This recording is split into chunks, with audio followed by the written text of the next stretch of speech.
I still remember the exact moment everything in my life started to fall apart. It wasn't loud, it wasn't dramatic, it was just a simple notification on my phone. A wedding invitation from my own brother. And the name of the bride. It was the same girl who once promised me forever. I froze. For a few seconds I honestly thought it was a mistake. Maybe someone else, maybe I was reading it wrong.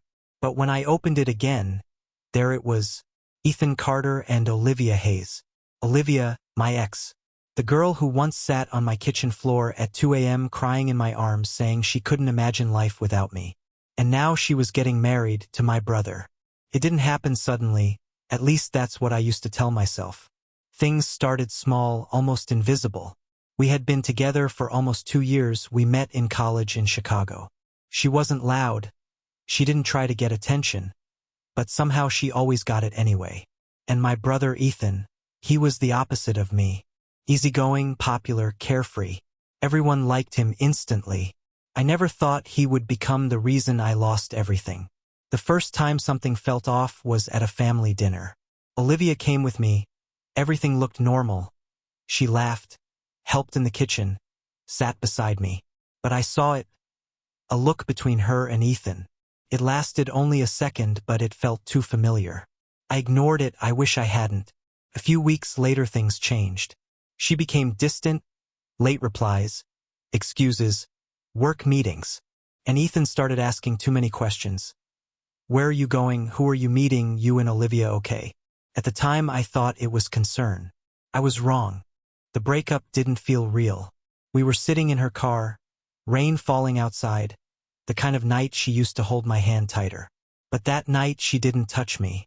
I think we should stop, she said quietly. I laughed once. Not because it was funny, but because I couldn't believe it.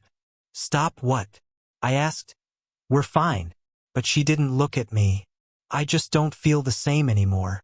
That sentence changed everything. I tried to fix it. I asked questions, I begged for honesty. But she was already gone. Emotionally, she had left long before that moment, and I didn't even know it. After that, everything became quiet. Not dramatic quiet, just empty quiet. I stopped going out, stopped answering calls, stopped feeling like myself. Then came the second hit. One day my mom said casually, Ethan is seeing someone special. I didn't ask who because deep down I already knew. A week later I went to Ethan's apartment. I wasn't ready for what I saw. Olivia standing in his kitchen wearing his hoodie, laughing like she belonged there. For a moment nobody spoke. Then she saw me. Her smile disappeared. Hey, she said softly. I looked at her, then at Ethan, and I finally said, Are you kidding me? Ethan walked in, looked at me, then her, and said the words that still echo in my head. I was going to tell you. That was it. That was his explanation. I don't remember driving home. I just remember silence. Heavy silence. For weeks I cut them both off. No calls, no family dinners, nothing. My parents tried, my mom cried, but I wasn't ready. Because betrayal like that doesn't just hurt. It changes you. Then came the invitation. The wedding invitation. I stared at it for a long time. Inside there was a note from Ethan. Bro, I know things are complicated, but I want you there. Be my best man. Best man. At their wedding with the girl I once loved. I laughed because it felt unreal. But something inside me changed. Not forgiveness, not anger. Something else. Curiosity. I needed to see it, not for them, for me. The wedding day arrived. I wore the suit. I told myself I was there for closure, but I knew I needed answers. The venue was beautiful. Too beautiful for a story like mine. And then I saw them. Ethan at the altar.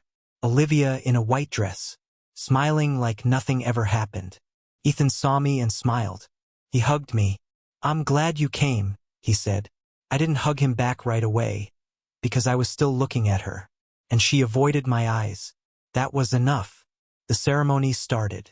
I stood there watching, listening, trying to feel something, but all I felt was clarity. They didn't just betray me. They replaced me and moved on. When vows began, Ethan spoke about love and destiny, and he looked at her like she was everything. And I realized he wasn't pretending. He believed it. Then Olivia spoke, And something inside me broke differently, because she looked at him exactly how she once looked at me. Same emotion, same softness, same story, just a different person. That's when I understood.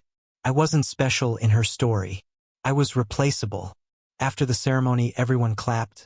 They kissed. They celebrated. And I stood there like I didn't belong in any of it. Ethan came to me and said, "Thank you for coming." I nodded. Then I asked him quietly, "Did you love her while I was still with her?" Silence. No answer. That was my answer. I left before the reception. No drama. No confrontation. Just silence. Months passed. Life slowly came back together, not perfectly, but honestly. People ask me now, "Did you forgive them?" I just say, forgiveness isn't the word. I stopped waiting for an apology that was never coming. But sometimes I still think about that invitation. Best man. And I can't help but laugh. Because in the end, I wasn't the best man at their wedding. I was just the man who finally realized he didn't belong in their story anymore.